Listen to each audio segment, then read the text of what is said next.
अब जब भी आपको ऐसी घटनाएं पढ़नी है, कैसी, जब दो लोगों के बीच संबंध विच्छेद हो रहा है, डाइवोर्स हो रहा है, तो एक छोटा सा फॉर्मूला मैं आपको बताता हूं, उसको लगाइएगा, बड़ा मजा आएगा आपको।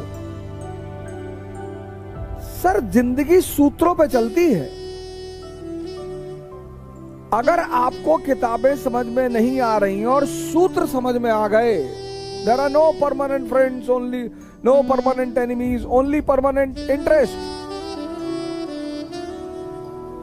मैं इस पर चर्चा करने वाला हूं किसी दिन, सूत्रों पर जीवन।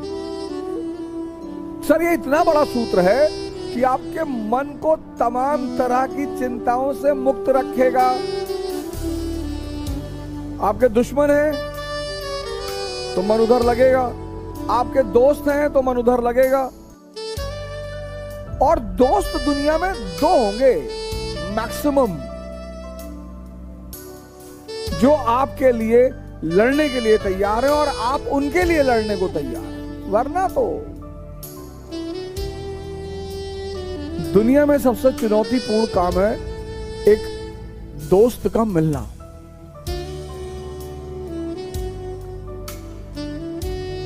तो एक सूत्र मैं आपको बता रहा हूं, सूत्र बड़ा प्यारा सा सूत्र है। जब भी ऐसी घटनाएं आप देखें जहां संबंध विच्छेद हो रहा है, आपस में झगड़ा हो रहा है, साथ में रह रहे थे तो झगड़ा हो रहा है, जैसे द्वितीय विश्व युद्ध में यूएस और यूएसएसआर साथ में रह रहे हैं, लेकिन जैसे द्वितीय विश्व युद्ध शुरू हुआ, खत्म हुआ, वैसे ही झगड़ा होने लगा। तो कैसे शुरू हुआ और कैसे ब्लास्ट हुआ, इसका बड़ा प्यारा सूत्र है। अब दुनिया में मैरिज और डाइवोर्स के 3 चरण हैं। मैरिज और डाइवोर्स, इसके 3 चरण हैं, 3 आमतौर पर इसके 3 चरण होते हैं। मैरिज का पहला चरण है केयर। केयर आमतौर पर बदल जाता है अफेयर में।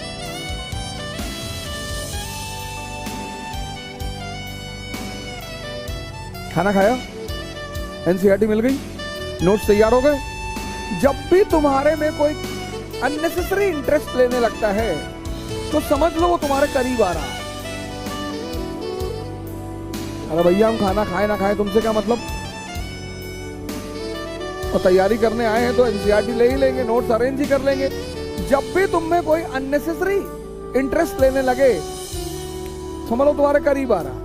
Care generally turns into affair. इसलिए हॉस्पिटलों में जो हमारी बहनें हैं जो सेवा करती हैं, उनको हम सिस्टर्स कहते हैं। ये मेन वजह है, क्योंकि वहां जो केयर है वो ऑफिशियल है। मां बेटे का प्रेम किस पे टिका हुआ है? केयर पे। खाना लेके खड़ी है बेचारी, बाबू साहब वीडियो गेम खेल रहे हैं, वो आधे घंटे से खाना लेके खड़ी है। ये केयर ही तो है। और affair generally turns into marriage. Depends, profit and loss पर डिपेंड करता है। अच्छा, दुनिया में हर इंसान, मुझको मिलाकर, मुझको जब भी मैं ऐसी बातें बोलूं तो मुझे मत छोड़ा करो, मुझे भी ऐड कर दिया करो। दुनिया में हर इंसान के कई चेहरे हैं। मेरे तो इतने हैं कि मुझे पता ही नहीं। दुनिया में हर इंसान के कई चेहरे, हर इंसान, कोई इंसान बिना चेहरे के है ही नहीं। और जिसके सारे चेहरे खो गए वो बुद्ध हो गया, वो मोहम्मद हो गया, वो जीसस हो गया, फिर वो इस दुनिया का है ही नहीं। अब मेरा एक चेहरा मेरे परिवार के सामने है, मेरा एक चेहरा समाज के सामने है, मेरा एक चेहरा मेरे दोस्तों के सामने है।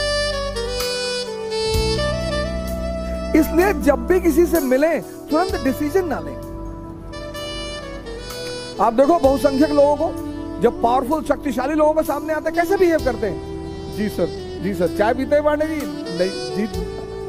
अब साहब ने कह दिया हमें तो चाय पसंद नहीं। साहब, हमें भी पसंद नहीं है साहब, हम भी चाय बिल्कुल, हम तो साहब बचपन से नहीं पीते साहब, हमारे पिताजी देते थे, हम तो ऐसे गिरा देते साहब, हम तो पीते देखते नहीं साहब, हम तो चाय की दुकान की तरफ से आंख बंद करके जाते हैं साहब।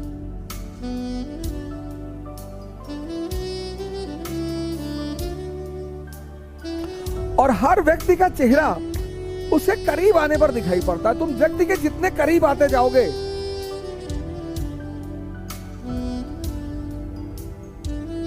अब देखो जब अफेयर चलता है लोगों का, कितना मजा आता है दोनों पार्टी को, क्योंकि अफेयर जो है उसमें दोनों अपना आइडियल चेहरा दिखाते हैं। हम सिगरेट नहीं पीते, हम शराब नहीं पीते, हम तो पराई स्त्री देखते ही नहीं, तब जिंदा क्यों हो? कर क्या रहे हो दुनिया में? लेकिन जब विवाह हो गया, जब आमने सामने आ गए, तब तो दूसरा चेहरा दिखाई पड़ेगा। आप जब ट्रेन में सफर करते हो, आप जब प्लेन में तो खैर लोग कम बात करते हैं एक दूसरे से, बड़े शाही लोग चलते हैं, लेकिन हम जैसे हम ट्रेन में सफर करते हैं तो बड़ी जल्दी दोस्ती हो जाती है, बड़ा जल्दी एक दूसरे से। और कॉफी मंगाए तो पहले आप, नहीं सर पहले आप, सर पहले आप लेंगे, और उसी आदमी से 10 बार मुलाकात होती है तो अबे तबे शुरू हो जाता है। इसीलिए किसी भी व्यक्ति पर तत्काल निर्णय कभी ना करें, कभी नहीं। बचपना क्या है? तत्काल निर्णय। बचपने की कुछ कमियां हैं, कुछ फीचर्स हैं, उसमें एक फीचर ये भी है, तत्काल निर्णय। अब दो प्रेमी युगल ने शादी कर ली, और जब शादी कर ली तो हस्बैंड पहले दिन निकला खैनी बनाते हुए, लेडी ने कहा, अरे तुम खैनी खाते हो? हाँ सुबह सुबह खाता हूं, एक टाइम खाता हूं। और वहीं से शुरू हो गई रिफ्ट। अब जब आदमी आपके प्यार में होता है ना, तो बहुत बड़ी बड़ी उपमाएं देता है आपको कि क्या सिगरेट पीते हो यार, शाहरुख खान की तरह। और वही व्यक्ति जब आपसे नफरत शुरू करता है तो गाली देना शुरू कर देता है कि दिमाग मत क्या करे, खराब हो जाना, वो तो दिमाग खराब हो जाता है। जब व्यक्ति आपकी अच्छी बातों का भी विरोध करने लगे तो लोगों को बात हो गई, क्योंकि प्यार में तो आदमी गलत बातों का भी समर्थन करता है। अगर रिफ्ट संभाली नहीं गई तो स्ट्रगल, संघर्ष शुरू हो जाएगा कि मेरा एटीएम मत यूज कर रहा और कार की चाबी रख दो। और अगर संघर्ष संभाला नहीं गया तो विस्फोट हो जाएगा, ब्लास्ट। पता लगा दोनों ने एक दूसरे का बाल पकड़ा, मार, जूता, हाथ, संबंध खत्म। तो जब भी तुम ऐसे कोई घटना पढ़ोगे तो इस सूत्र का इस्तेमाल करोगे। बड़ा प्यारा सूत्र है ये बड़ा प्यारा फॉर्मूला है, बहुत प्यारा। कौन सा फॉर्मूला? रिफ्ट, स्ट्रगल और ब्लास्ट। जैसे हम सूरज क्रीक पढ़ेंगे इस फॉर्मूले को लगाएंगे, हम त्रिपुरी क्राइसिस पढ़ेंगे इस फॉर्मूले को लगाएंगे कि झगड़ा शुरू कहां से हुआ, फिर वो संघर्ष में कैसे बदला, फिर विस्फोट कैसे हुआ, और पूरी कहानी हमारे सामने होगी। जैसे आप रशियन रेवोल्यूशन पढ़ेंगे, इसको लगाइए कि कैसे राजशाही और जनता के बीच रिफ्ट शुरू हुई। सर किसी भी क्रांति को पढ़ने का बहुत शानदार फॉर्मूला है, अरबों रुपए।